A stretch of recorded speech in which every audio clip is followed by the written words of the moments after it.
بسم اللہ الرحمن الرحیم۔ شروع کرتا ہوں اللہ کے نام سے جو بڑا مہربان نہایت رحم کرنے والا ہے۔ ایک دفعہ کا ذکر ہے کہ ایک بندہ امیر المؤمنین حضرت سیدنا علی کے پاس حاضر ہوا۔ اس نے حضرت علی کو سلام کیا، آپ نے اس کا جواب دیا۔ بندے نے کہا، اے علی مرتضیٰ، وہ کون سے گناہ ہیں جس کے کرنے سے ہمارے رزق میں کمی آ جاتی ہے؟ اس بندے کی بات سن کر سیدنا علی نے ایک حدیث پاک بیان کرتے ہوئے فرمایا کہ 5 ایسے گناہ ہیں جن کے کرنے سے اللہ تعالیٰ بندے کے رزق میں کمی کے ساتھ ساتھ اس کو دنیا و آخرت کا عذاب بھی دے دیتا ہے۔ اگر ہم دنیا و آخرت میں کامیاب ہونا چاہتے ہیں تو ہم کو ان 5 گناہوں سے ہر صورت میں بچنا چاہیے۔ جو بندہ ان 5 گناہ کرنے سے نہیں بچ پاتا وہ اپنی دنیا و آخرت تباہ کر لیتا ہے۔ اس بندے نے پوچھا، اے امیر المومنین، وہ کون سے 5 گناہ ہیں؟ آپ نے فرمایا کہ پہلا گناہ سود کا کاروبار کرنا ہے۔ حضرت علی نے آہ بھرتے ہوئے فرمایا کہ سود کا کاروبار کرنے والا اس دنیا میں بھی ذلیل و خوار ہوگا اور آخرت میں بھی اللہ کے انعام و اکرام سے ہاتھ دھو بیٹھے گا اور اس کا ٹھکانہ جہنم میں ہے۔ سود خور انسان کی کوئی عزت نہیں کرتا، وہ دوسرے کو ہر وقت پریشانیاں دے دے کر اپنا کاروبار چلاتا ہے، اس لیے اس کو بھی سکون مہیا نہیں ہوتا۔ سود خور کی جب موت ہوگی، اس کو قبر میں دفن کیا جائے گا تو بچھو سانپ اس کا چہرہ نوچ دیں گے اور اس کی شکل و صورت تبدیل ہو جائے گی۔ آپ نے ایک سود خور کی بات بتاتے ہوئے فرمایا کہ ایک سود کا کاروبار کرنے والا کسی جگہ سے گر کر مر گیا۔ اس کے گھر والے بہت غم زدہ ہوئے۔ ایک رات بیٹے نے اپنے باپ کو خواب میں دیکھا۔ بیٹے نے اپنے والد سے پوچھا، بابا تیرے ساتھ کیا ہوا؟ والد نے جواب دیتے ہوئے کہا، بیٹے میری تو آخرت تباہ و برباد ہو گئی ہے۔ سیڑھی سے گر کر میری موت واقع ہونا ہی تھا کہ مجھے جہنم کے گہرے حصے کو ڈال دیا گیا۔ حضرت شیخ سعید نے فرمایا کہ ایک دفعہ میں کسی مکان کی تلاش کر رہا تھا کہ میری ملاقات ایک سود خور بندے سے ہو گئی۔ وہ کہنے لگا، حضور میرے گھر کے ساتھ والا گھر فروخت ہو رہا ہے، میں آپ کو وہ لے دیتا ہوں، اس طرح ہم دونوں ہمسائے بن جائیں گے۔ وہ بندہ کہنے لگا کہ یہ مکان بہت اچھا ہے، اس میں کوئی بھی کمی نہیں ہے، نیا تیار ہوا ہے اور بہت عمدہ بنا ہے۔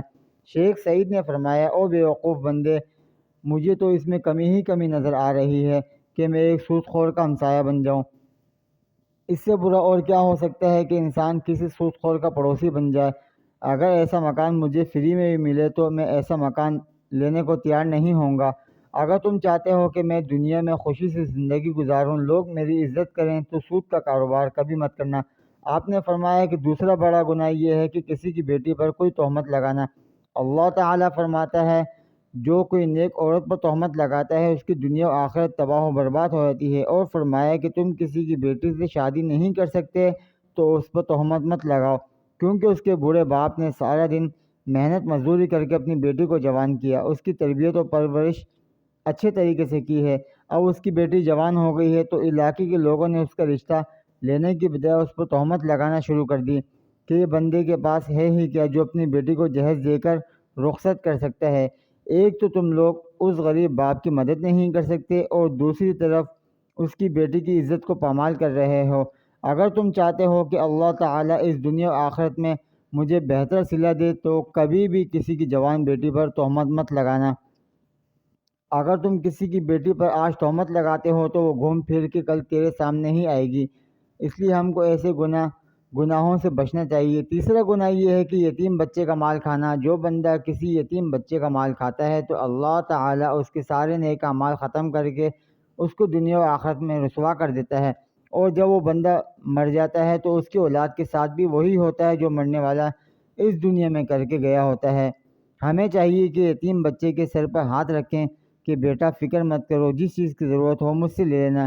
ہمارے نبی اکرم صلی اللہ علیہ وسلم نے فرمایا کہ قیامت کے دن میں اور یتیم کی کفالت کرنے والا ایسے ہوں گے جیسے ہاتھ کی 2 انگلیاں قریب قریب ہوتی ہیں۔ چوتھا گناہ شرک کرنا ہے کہ اللہ تعالیٰ کے سوا کسی اور کو خدا ماننا ہے۔ سب سے بڑا گناہ شرک کرنا ہے۔ اللہ تعالیٰ کا فرمان ہے کہ اگر میں چاہوں تو میں سارے گناہوں کو معاف کر دوں، مگر شرک کرنے والے کو کبھی معاف نہیں کروں گا۔